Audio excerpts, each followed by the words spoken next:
시청자 여러분 안녕하십니까? VOA 뉴스투데이 시작합니다. 토니 블링컨 미국 국무장관이 국제사회 다자주의의 중요성을 강조하면서 각국이 국제 규범 준수와 인권 존중 등을 위해 노력해야 한다고 말했습니다. 또 미국의 세계보건기구 WHO와 UN 인권이사회 재가입 시도 등을 언급하면서 미국은 다자주의로의 회복을 위해 말이 아닌 행동으로 실천하고 있다는 점도 확인했습니다. 첫 소식 함지하 기자가 보도합니다. 토니 블링컨 미국 국무장관은 7일 유엔 안보리가 다자주의를 주제로 개최한 화상회의 연설에서 모든 유엔 회원국들이 책무, 특별히 법적 구속력을 갖는 약속을 지켜야 한다고 강조했습니다. 유엔 헌장에 따른 조약과 협약은 물론 유엔 안보리 결의와 국제 인도주의 법률, 그리고 세계무역기구, WTO 등이 제정한 규칙과 표준 등을 지켜야 한다는 겁니다. Let me be clear. The United States is not seeking to uphold this rules-based order to keep other nations down. The international order we helped build and defend has enabled the rise of some of our fiercest competitors. Our aim is simply to defend, uphold, and revitalize that order. 블링컨 장관의 이런 메시지는 미국 정부와 갈등이 심화된 중국을 겨냥한 것으로 풀이됐지만 중국이 직접 거론되진 않았습니다. 블링컨 장관은 국제 질서를 강조하며 인권 문제에 대해서도 유엔 회원국들이 높은 경각심을 가질 것을 요구했습니다. Human rights and dignity must stay at the core of the international order. Some argue that what governments do within their own borders is their own business, and that human rights are subjective values that vary from one society to another. But the Universal Declaration of Human Rights begins with the word universal, because our nations agreed there are certain rights to which every person, everywhere, is entitled. 블링컨 장관은 이날 다자주의의 중요성을 역설하면서 최근 몇 년간 미국의 일부 행동이 규칙에 근거한 질서를 손상시키고 다른 나라들로부터 미국이 여전히 전념하고 있는지 의문을 품게 했다는 점을 알고 있다며 자책하는 모습도 보였습니다.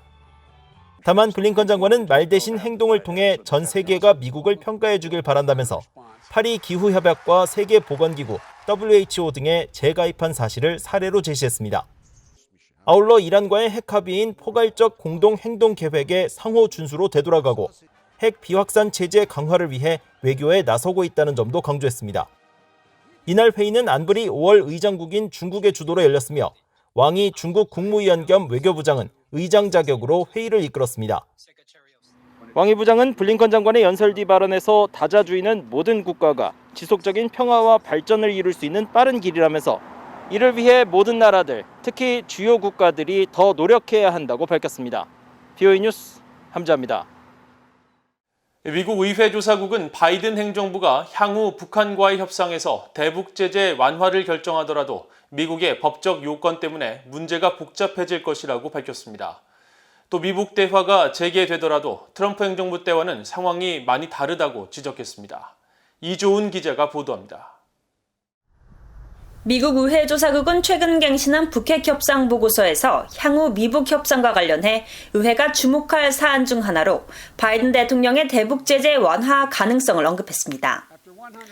바이든 대통령이 만일 대북 제재를 유예하거나 해제하려고 한다 해도 이를 하기 전에 안보와 영내 안정, 인권과 같은 여러 사안들에 관한 법적 요건들 때문에 문제가 복잡해질 것이라고 했습니다.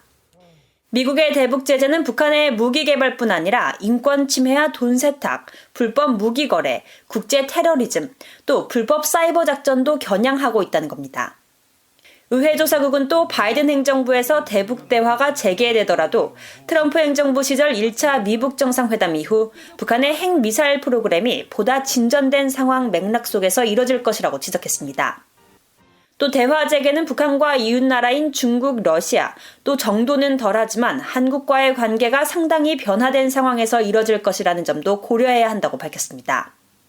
특히 2018년 이후 개선된 북중 북러 관계는 대북 제재 회피를 더 수월하게 하고 미국이 새 대북 제재의 부과에 필요한 국제적 지지를 얻는 것을 더 어렵게 할 것이라고 전망했습니다. 의회조사국은 지난해 초 북한의 강력한 신종 코로나 바이러스 대응 조치로 극심해진 북한 내 경제난은 미국의 대북 외교나 경제적 압박에 창의적인 공간을 마련할 수도 있다고 밝혔습니다. 다만 북한의 김씨 정권은 과거 대량 살상 무기 프로그램에 관한 주요 양보를 하지 않고도 극심한 경제난을 견딜 것이라는 의사를 내비쳤다고 덧붙였습니다. 대북 협상의 유용성에 대해선 많은 논란이 있다고 의회조사국은 설명했습니다. 특히 북한이 주장하는 미국의 적대시 정책 등이 북한의 대량 살상 무기 프로그램에 큰 동기를 부여했다는 주장과 함께 이런 논의에는 북한의 핵무기와 미사일 제한이나 폐기에 대한 대가로 경제적 이익과 제재 완화, 안전 보장을 제공하는 기본 협상의 개념이 내포돼 있다고 분석했습니다. 의회조사국은 그러나 미국 대통령의 대북 제재 유예나 해제 능력에 대한 법적 조건은 미국이 취할 수 있는 행동에 제약을 가한다면서 북한 정권의 문제를 지적했습니다. 올해 미국 정보 당국의 평가는 유인책이 무엇이든 관계없이 북한 정권은 자발적으로 핵무기 역량을 포기하지 않을 것이며 김정은은 핵무기를 외세 간섭에 대한 궁극적 억지력으로 보고 있다는 겁니다. 의회조사국은 또 미한 연합군사훈련이나 주한미군 감축 등 미한 동맹 측면의 것들을 비핵화 협상의 진전과 연결시킬지 여부도 미국 정책 이반자들이 주목할 사안이라고 밝혔습니다. BA 뉴스 이존입니다. 미국 하원 외교위원장과 상원 외교위 동아태 소위원장이 바이든 행정부의 대북 정책 검토 결과를 긍정적으로 평가하고 단계적 대북 접근법이 성공할 가능성이 크다고 전망했습니다. 민주당 소속의 그레고리 믹스 하원 외교위원장은 7일 VOA에 북한 문제를 해결하기 위해서는 사진 촬영이나 공허한 말이 아니라 강력하고 실용적인 접근이 필요하다면서 한국과 일본을 비롯해 다른 동맹 파트너들과 긴밀한 협의와 지원을 거쳐 미국의 대북 정책을 빈틈없고 철저하게 검토한 바이든 행정부에 박수를 보낸다고 밝혔습니다. 믹스 위원장은 특히 바이든 대통령의 단계적 대북 접근법은 동맹국과 함께하기 때문에 실용적이고 성공할 가능성이 더 크다면서 한반도 비핵화는 더 폭넓은 국제사회의 조율과 압박이 있을 때만 가능할 것이라고 말했습니다.